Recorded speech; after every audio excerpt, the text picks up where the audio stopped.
Good morning students, welcome to online classes running by Siddharth Shiksha Sadan. Students, last video में हम एक पिछले 2-3 वीडियो से हम एक चैप्टर पढ़ रहे हैं, the best Christmas present in the world. इसमें हमने अभी तक पढ़ा कि जिम नाम का होता है, एक सैनिक होता है जिम मैकफेरसन। वो अपनी वाइफ मिसेस कोनी मैकफेरसन को पत्र लिखता है।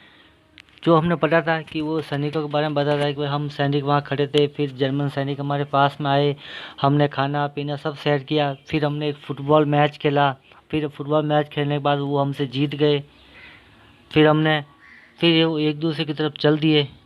इतना कहकर फिर उन्होंने देखा कि वो आपस में एक दूसरे से बात करके फिर अपने अपने सैनिकों में चले गए। फिर रात को उन्होंने पूरी रात भर गाना गा के पूरी रात, मतलब क्रिसमस का पूरा दिन और क्रिसमस की पूरी रात बहुत ही मस्ती के साथ उन्होंने गुजारे वहाँ बॉर्डर पे युद्ध वाली स्थिति में। तो उस जिम ने अपनी पत्नी को लिखा लेटर कि हम जल्द ही ये चाहते हैं कि दोनों सेना के सैनिक यही चाहते हैं कि जल्दी से जल्दी शांति स्थापित हो, मतलब युद्ध खत्म हो जाए और फिर हम अपने घर चले जाए। उसने कहा, उसका दोस्त था, जिम का एक दोस्त भी उनके था, जर्मन सैनिक जो ऑफिसर था जिसका नाम था हैंस वुल्फ। और वो तो एक म्यूजिक टीचर था, पहले सैन्य में बाद में आया, लेकिन ये भी एक स्कूल टीचर था।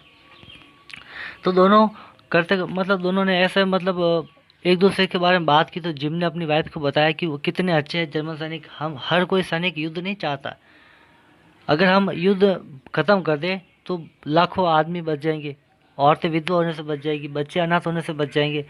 तो ये उसने लेटर में बताया था। फिर लेटर को लास्ट में उन्होंने कहा कि हम बहुत ही जल्दी स्थिति अगले क्रिसमस तक ये ख़त्म हो जाएगा युद्ध, और हम अपने घर पे आएंगे और वापस दोबारा मिल पाएंगे। ये जिम ने लेटर लिखा। फिर बाद में उसने जिम ने लेटर बंद कर दी। ये लेखक था जो जिम का लेटर पढ़ रहा था। अब आगे वापस राइटर है अब वापस आई किसके लिए आएगा? राइटर के लिए। जब तक लेटर में था आई आया था, वो आया था जिम के लिए। और अब लेटर ख़त्म हो गया, कल हमने लेटर पूरा ख़त्म कर दिया लास्ट में, और आज वापस स्टार्ट करेंगे। तो यहाँ पर जब भी कहीं आई आएगा तो वो आएगा राइटर के लिए, ठीक है, जिसका नाम है माइकल मारपुर्गो। ये राइटर है, उसने लिखी है पूरा ये स्टोरी। तो अब हम आगे देखते हैं। कल हमने वहाँ तक पढ़ दिया था, मतलब जिम ने अपना लेटर ख़त्म किया, ठीक है, कि नेक्स्ट क्रिसमस तक ये युद्ध खत्म हो जाएगा और ये जो भी ये भयावह स्थिति है बिल्कुल डरावनी, इधर उधर सब लाशें पड़ी हैं, जो गोला बहुत पड़ा है, तो ये सब खत्म हो जाएंगे। और दोनों तरफ की सेना यही चाहती है कि ये जल्दी से जल्दी युद्ध खत्म हो और फिर एक दूसरे से घर आराम से अपनी फैमिली से मिल सके। आज हम उससे आगे पढ़ेंगे। थर्ड पार्ट है, पर देखो लिखा है, थर्ड स्टैंजा है, यहाँ से स्टार्ट करेंगे नीचे वाला paragraph. I folded the letter again and slipped in it carefully back into the envelope. I यानी लेखक। अब देखो लेखक जो जिसने ये लिखी है वो बोल रहा है, जब तक लेटर में आई आया था वो आया था जिम के लिए, अब आई आएगा, इसमें ये आएगा राइटर के लिए। तो राइटर ने क्या, उसने टेबल में से पत्र निकाला था, वो पढ़ा था। अब उसने क्या किया, आई फोल्डेड द लेटर, मैंने वापस पत्र को मोड़ा जैसे मुड़ा हुआ था, and slipped it carefully back into the envelope, और वापस उसको लिफाफे में डाल दिया। जब तक उसको पता था, पहले ड्रॉ में से लिफाफा निकाला, फिर उसने पढ़ना शुरू किया, फिर हमने पूरा लेटर पढ़ा। अब उसने लेटर पढ़ने के बाद वापस उसको मोड़ा और वापस लिफाफे में डाल दिया। फिर आगे, I kept awake all night, मतलब मैं पूरी रात जागता रहा। अब देखो इतना लेटर पढ़ा, किसी की फीलिंग्स पढ़ी है 100 साल पुरानी। अब उसको पता है कि उसको करना क्या है, इसलिए वो रात भर जागता ही रहा। बाई मॉर्निंग आई वॉज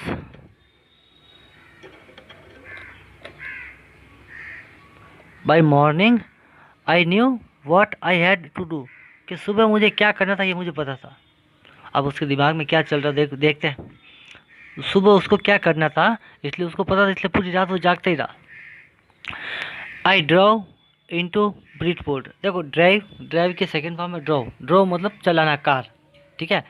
तो वो उसके ड्राइव नाम आते हैं उसने वो गाड़ी से, ठीक है, कि I drive into Bridport just a few miles away, मतलब कि मैं गाड़ी से ब्रिटपोर्ट गया। जब सुबह हुई तो गाड़ी से ब्रिटपोर्ट गया लेखक, just a few meals away, जो कुछ ही दूरी पर था, मतलब तो ज़्यादा दूर नहीं था, कम से कम 15-20 मील की दूरी पे था। तो वो गाड़ी ली, उसने सुबह अपनी गाड़ी निकाली और वो लेटर को लेके ब्रिटपोर्ट चला गया। फिर देखते हैं, I asked a boy walking his dog where Copper Beeches was.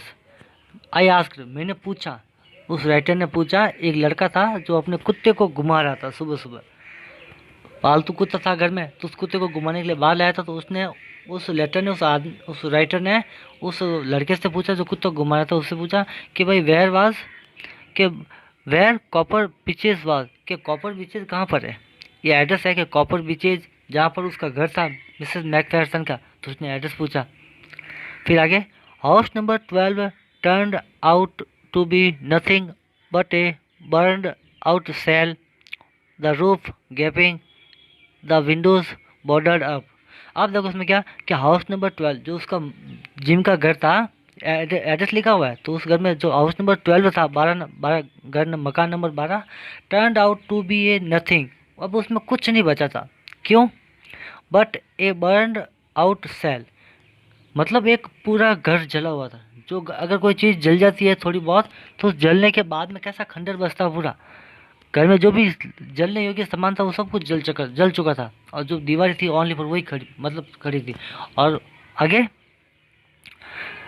The roof gapping, gapping यानी टूटी फूटी, मान लो कि छत के बीच में मतलब गैप था, मतलब थोड़ी सी इधर से टूटी है, थोड़ी उधर से टूटी, छत पूरी टूटी हुई थी। द विंडोज बॉर्डर्ड अप, खिड़कियाँ थी जो लकड़ी के किसी पट्टियों से बंद की हुई थी। ठीक है, तो ऐसी स्थिति थी उस घर की। I knocked at the house next door and asked if anyone knew the whereabouts of Miss McPherson, कि आई नॉक्ड, खटखटाया, मैंने खटखटाया, किसका? दरवाज़ा खटखटाया, द नेक्स्ट डोर, मैंने उसके पड़ोसी का, जो जस्ट उसके पास में जो घर था, मैंने उसका दरवाज़ा खटखटाया, एंड आस्क्ड, और पूछा, if anyone knew the whereabouts of Mrs McPherson, अब मैंने उससे खटखटाया और पूछा कि मतलब कोई जानता है आप में से कि मैकफेरसन कहाँ पर है, क्या है, आप उनको जानते हो क्या? फिर, oh yes said the old man in his slipper, कि मतलब एक स्लीपर पहने हुए बूढ़ा व्यक्ति बाहर आया, उसने कहा हाँ,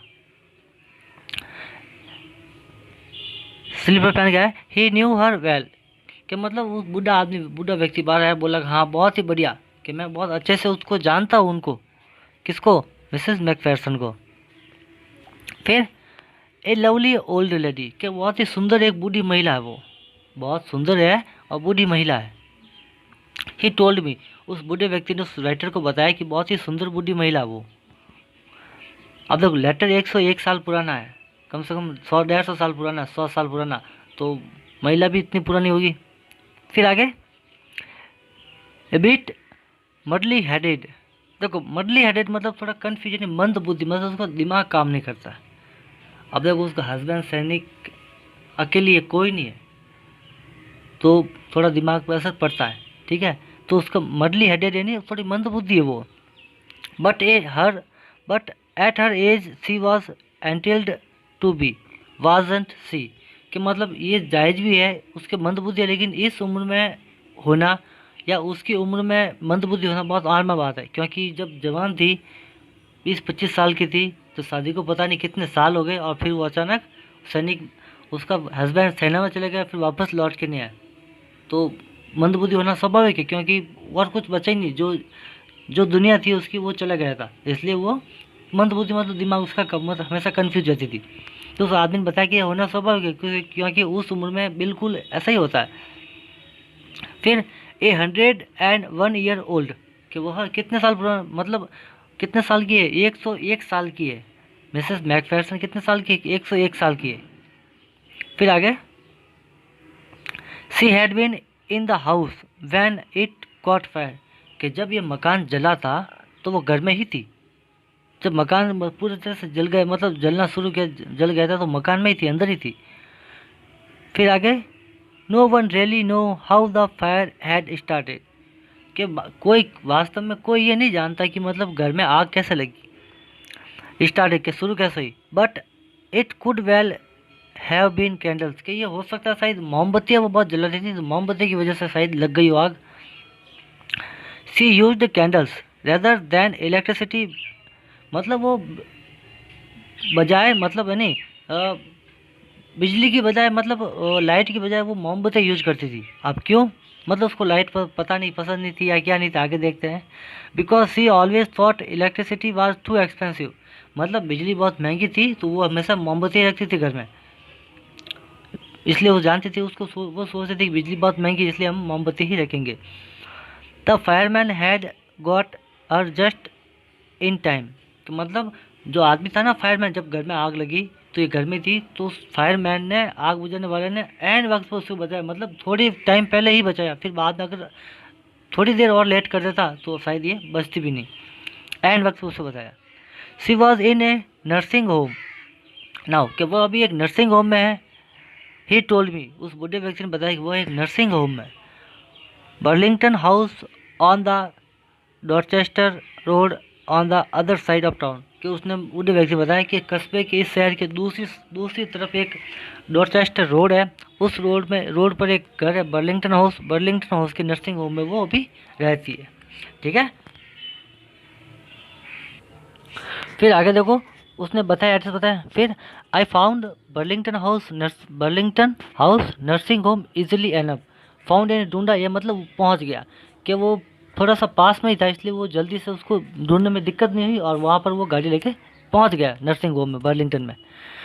there were paper chains up in the hallway and lighted Christmas tree stood in the corner with a left sided angel on top, के मतलब वो जैसे उस बस नर्सिंग होम में गया, देयर वाज ए पेपर चैन, मतलब एक कागज़ की चैन बनी थी, कागज़ की बनाते हैं कुछ रंग बिरंगे कागज़ की, जैसे लटकाने के लिए, सजाने के लिए घर को, तो बनी हुई थी इन द हॉलवे में। ठीक है, अब देखो क्रिसमस मनाता है तो खुशियाँ मनाता है, तो वो पूरे घर को सजाता है, तो उस नर्सिंग होम में जो हॉल था, हॉल की तरफ रास्ता था नहीं पूरा लंबा लंबा, उसमें सब में कागज़ की चैनें बनी हुई थी रंग बिरंगी। ए लाइटेड क्रिसमस ट्री, और एक साइड में कॉर्नर में एक क्रिसमस का ट्री खड़ा था जिसके ऊपर लाइटें लगी हुई थी, खड़ा था, with a left side angle on top angel, कि मतलब एक देवदूत, लेफ्ट साइडेड एंजल यानी वो परी वगैरह बोलते हैं ना उसको एंजल, तो मतलब देवदूत, दूसरी दुनिया का आदमी, तो वो ऑन के सबसे ऊपर वो लटका हुआ था, मतलब उसको पता नहीं, ऐसे परियां बनाते हैं उसमें, मानते हैं क्रिसमस में। ठीक है, तो उसमें सबसे ऊपर देवदूत था एक, जो ऐसा लग रहा था कि कोई मतलब परियों की दुनिया से आया, तो वो एक उसके ऊपर खड़ा था बना हुआ इस क्रिसमस ट्री के ऊपर। I said I was a friend come to visit Mrs McPherson to bring her a Christmas present, मैंने कहा, राइटर ने क्या कहा कि आई वॉज फ्रेंड, कि मैं मित्र हूँ किसका, come to visit Mrs McPherson in to bring her a Christmas present, कि मैं मिस श्रीमती मैकफेरसन का फ्रेंड हूँ और उनके लिए क्रिसमस का उपहार लेके आया हूँ, ऐसा उस राइटर ने कहा। आई could C through into the dining room where everyone was wearing a paper hat and singing, के मतलब I could see through into the dining, कि मैंने देखा एक भोजन कक्ष था, डाइनिंग रूम में सब खाना खाने बैठे थे वहाँ पर, तो क्या वहाँ पर क्या था, where everyone was wearing a paper hat, कि वहाँ पर सभी लोग, हर एक व्यक्ति के सिर पर कागज़ की बनी टोपी हुई थी, और क्रिसमस मनाते जैसे बर्थडे मनाते उस पर पहनते कागज़ की टोपी, उसी प्रकार उन्होंने कागज़ की टोपियाँ पहनी हुई थी, एंड सिंगिंग, और वो गाना गा रहे थे भोजन कक्ष में बैठे बैठे। फिर आगे, the matron had a hat on too, और मैट्रन में भी टोपी, मतलब मैट्रन नाम की कोई औरत थी या कोई भी थी वो, तो वो वहाँ पर उसने भी वो कागज़ की टोपी पहनी हुई थी, and seemed happy enough to see me, और मुझे देखकर वो खुश हुई। जैसे ही मैं अंदर गया तो मैंने कहा कि भाई मैं श्रीमती मैकफेरसन का मित्र हूँ, उनके लिए उपहार लाया हूँ, तो एक लेडीज़ थी जिसका नाम था मैट्रन, उसने मुझे देखा तो बहुत खुश हुई वो। फिर सी इवन ऑफर्ड मी ए माइंस पीस बोलते हैं कुछ चिकन वाली मिठाई। ठीक है, विदेशों में बहुत प्रकार की मिठाई वगैरह खाना बनता है, खाने में, फास्ट फूड में, तो उन्होंने एक प्रकार की मिठाई थी जो चिकन युक्त थी, माइंस पीस, उसने ऑफ़र की मैट्रन ने उस राइटर को। She walked me along the corridor ने बरामदा, ऐसे मतलब जैसे हॉल था, हॉल के बाद में बरामदा था, तो उसने कहा, वो आज मैट्रन थी, वो उसके साथ में थोड़े बरामदे तक चली। Mrs McPherson is not in with her Mrs McPherson is not in with the others, she told me. मतलब उस मैटर ने उस राइटर को बताया कि मिक मैकफेरसन दूसरों के साथ में नहीं है। डाइनिंग रूम में देखा था वो, तो उसने कहा मैं मैकफेरसन का मित्र हूँ, मिलने आया हूँ।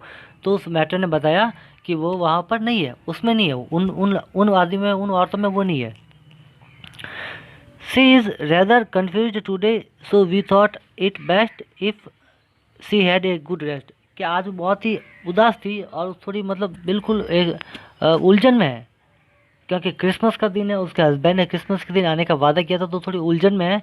इसलिए हमने सोचा कि शायद उसको रेस्ट की जरूरत है, इसलिए उसको रेस्ट करने दिया साइड में।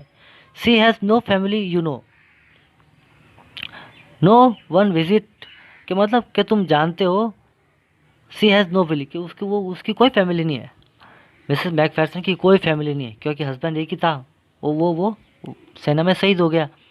तो तुम जानते हो कि उसकी कोई फैमिली नहीं है। नो वन विजिट, और उनसे कोई मिलने नहीं आता। So I am sure she will be only too pleased to see you. अब मैटर उस वेटर को बोलती है कि मुझे पता है, और मुझे फिर पक्का पता है कि वो तुम्हें देखकर बहुत खुश होगी, क्योंकि उनकी फैमिली है ही नहीं कोई, और उससे कोई मिलने भी नहीं आता। तो तुम्हें मिलने आया, समझेगी कि मुझसे मिलने आया, तो बहुत ही खुश हो जाएगी। She took me into the conservatory with wickers chairs and potted plants all around and left me. She took me मतलब वो मुझे ले गई कहाँ पर, एक कंसर्वेटरी मतलब एक भंडारण कक्ष था, जहाँ पर सब एक कुछ चीज़ें रखते हैं वहाँ पर। विथ विकर्स चेयर्स मतलब कुछ बेत है ना, कुछ जैसे बांस की बनी लकड़ियाँ थी, बांस की छोटी छोटी लकड़ियों से कुर्सी बनी हुई थी, वहाँ पर लेके गई। एंड पॉटेड प्लांट्स, और आसपास में गमले पड़े हुए थे, मतलब गमले पड़े हुए थे, और मतलब बांस की लकड़ी होती है पतली पतली, उनसे कुर्सी बनती है। तो उस प्रकार की कुर्सी पड़ी थी वहाँ पर उस भंडारण कक्ष में, और आसपास में थोड़े गमले रखे हुए थे ऑल चारों तरफ। एंड लेफ्ट में, और मुझे वहाँ पर बैठा कर वो छोड़ के चली गई। अब नेक्स्ट हम उसके बाद में क्या हुआ हम अगले वीडियो में पढ़ेंगे। ठीक है, अगर यहाँ तक आपको समझ में नहीं आया तो कॉल और मैसेज करके भी आप पूछ सकते हो।